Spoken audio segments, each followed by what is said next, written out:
Bonjour à tous, je vous propose un exercice dont l'objectif c'est de travailler des verbes en IR, surtout, il y a une exception ici, qui on va choisir s'il appartient, on va dire, s'il appartient soit au deuxième, soit au troisième groupe. Et pourquoi? Parce que normalement on pense que tous les verbes dont la terminaison IR appartiennent au deuxième groupe, mais c'est faux. Les verbes réguliers en IR, oui, ils appartiennent tous au deuxième groupe. Mais tous les verbes irréguliers en IR appartiennent au troisième groupe. Comment est-ce qu'on identifie s'il appartient au deuxième ou au troisième groupe? En regardant la conjugaison, mais bien évidemment, il y a toujours les exceptions que je vais vous montrer. D'accord? On va commencer. Nous partons, on a l'infinitif parti. Il appartient au deuxième ou au troisième groupe. Deuxième ou troisième, le verbe parti, ici nous avons nous partons. Donc deuxième ou troisième groupe. Deuxième ou troisième.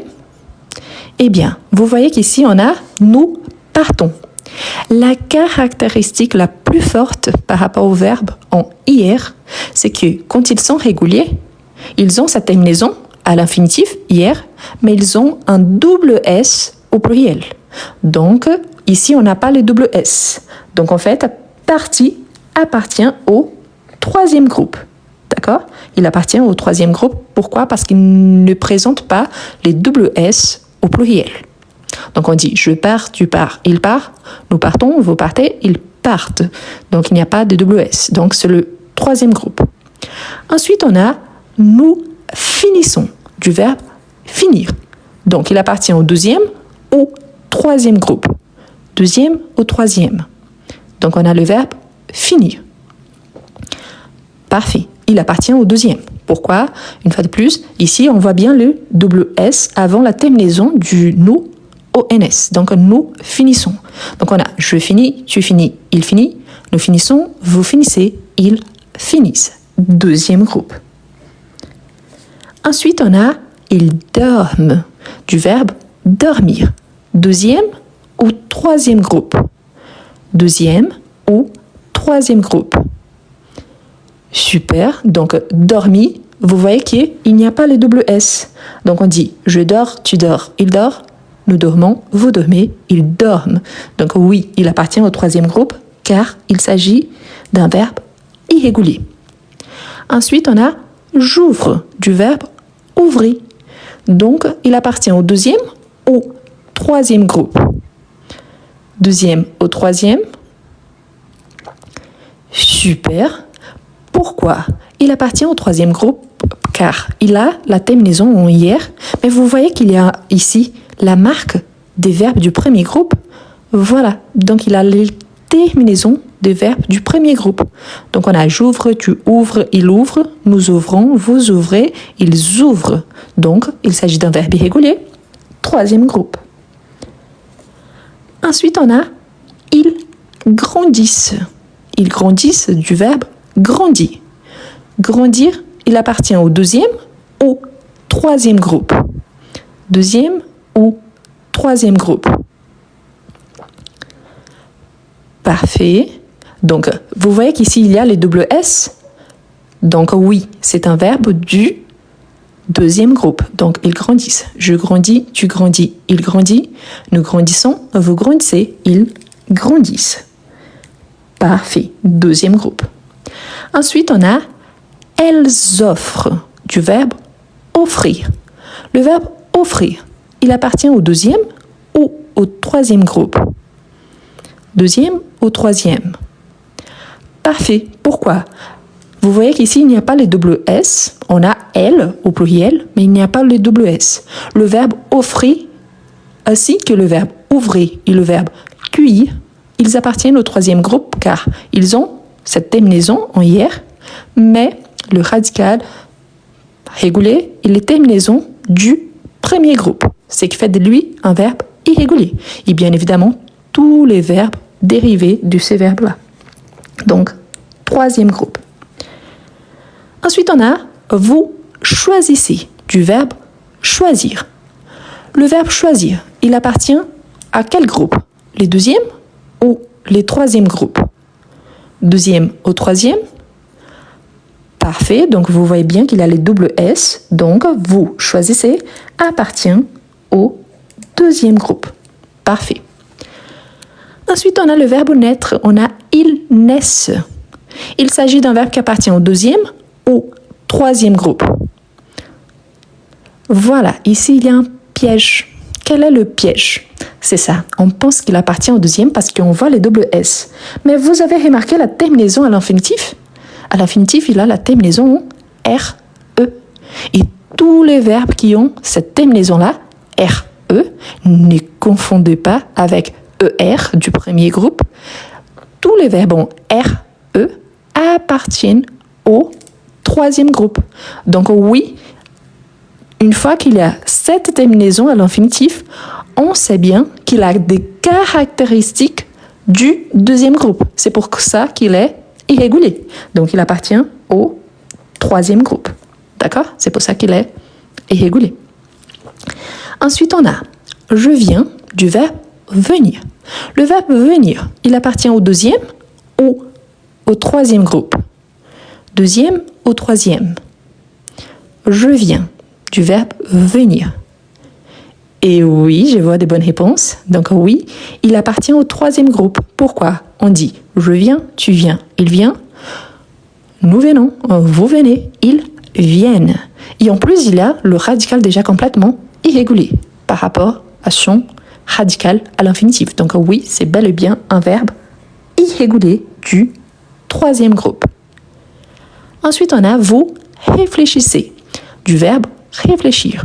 Il appartient au deuxième ou au troisième groupe. Deuxième ou troisième. Eh bien, vous voyez qu'il y a les doubles S. Parfait. C'est un verbe en IR. Il y a les doubles S, donc il appartient au deuxième groupe. Parfait. On a je réfléchis, tu réfléchis, il réfléchit.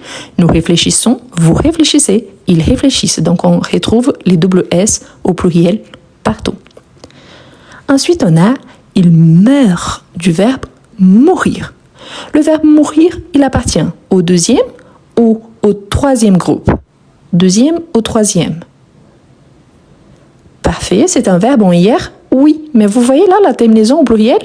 Il n'y a pas de double S. Et en plus, c'est un verbe bien irrégulier. On dit je meurs, tu meurs, il meurt, nous mourrons, vous mourrez, il meurt. Donc il est complètement irrégulier par rapport à son radical.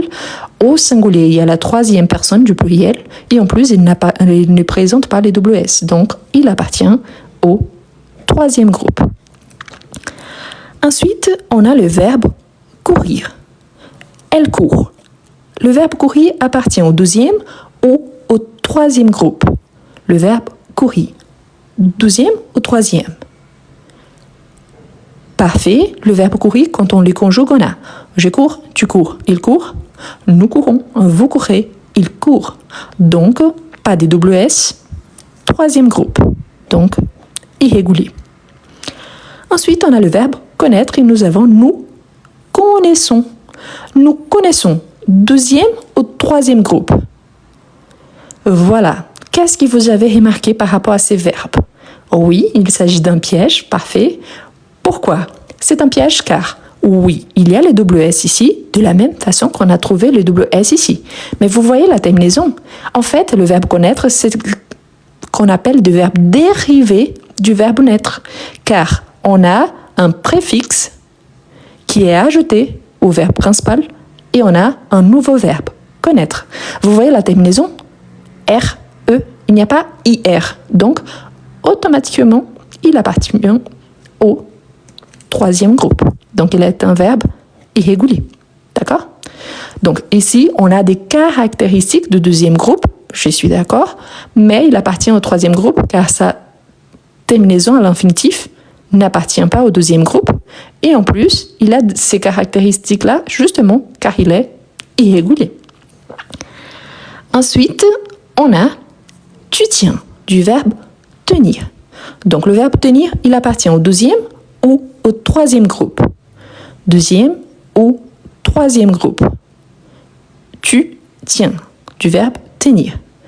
Et oui, le verbe tenir, quand on le conjugue, on a Je tiens, tu tiens, il tient.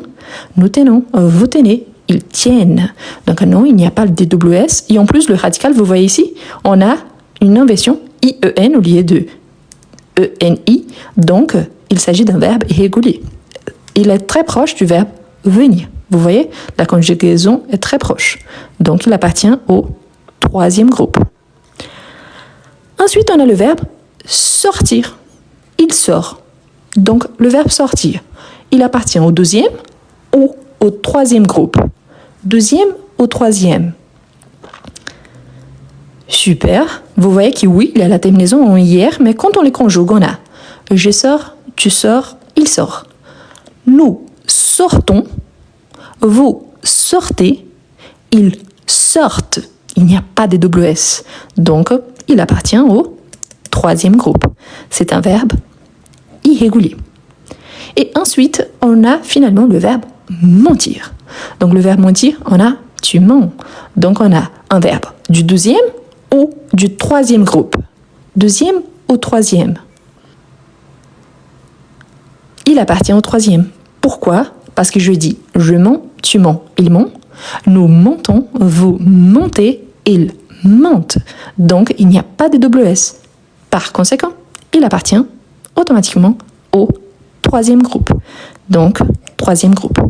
Ce que je voulais vous montrer avec cet exercice-là. On a une fausse impression que tous les verbes en IR, ils appartiennent au deuxième groupe. Pourquoi? Parce que tous les verbes de deuxième groupe ont la terminaison à l'infinitif en IR. Sauf qu'il faut savoir qu'on a des verbes réguliers et des verbes irréguliers. Ceux qui sont réguliers en IR appartiennent au deuxième groupe. On le sait surtout car il y a la présence d'un double S au pluriel, quand il s'agit de la première, deuxième et troisième personne du pluriel. Pourtant, il y a également des verbes en IR qui appartiennent au troisième groupe. Et dans ces cas-là, ils ne présentent pas les WS.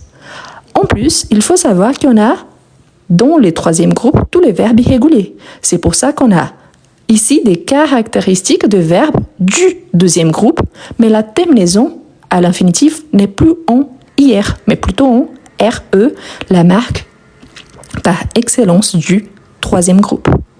Au moment du partage sur YouTube, je vais vous laisser une vidéo où vous allez trouver beaucoup plus d'explications et beaucoup plus d'exemples. Mais sachez que on a beaucoup de verbes en IR et beaucoup de verbes qui ne sont pas forcément réguliers. Donc, c'est qu'il faut garder en tête. Tous les verbes du deuxième groupe ont la terminaison à l'infinitif en IR. Mais ce n'est pas parce qu'un verbe, il y a le IR à la fin qu'il appartient au deuxième groupe. Il peut également appartenir au troisième groupe s'il s'agit d'un verbe irrégulier. D'accord? Voilà. Et surtout, si vous avez des difficultés, je vous encourage vraiment à vous abonner à ma chaîne YouTube, car là-bas, il y a des vidéos complètes à ce sujet. Donc, il y a dans la playlist cours de français, il y a toutes les explications sur le premier, deuxième et troisième groupe, avec beaucoup d'exemples et surtout les exceptions. Surtout si vous êtes débutant au niveau A1, A2, et même si vous avez des difficultés niveau B1, je vous recommande vraiment le G-conjugue. Pourquoi?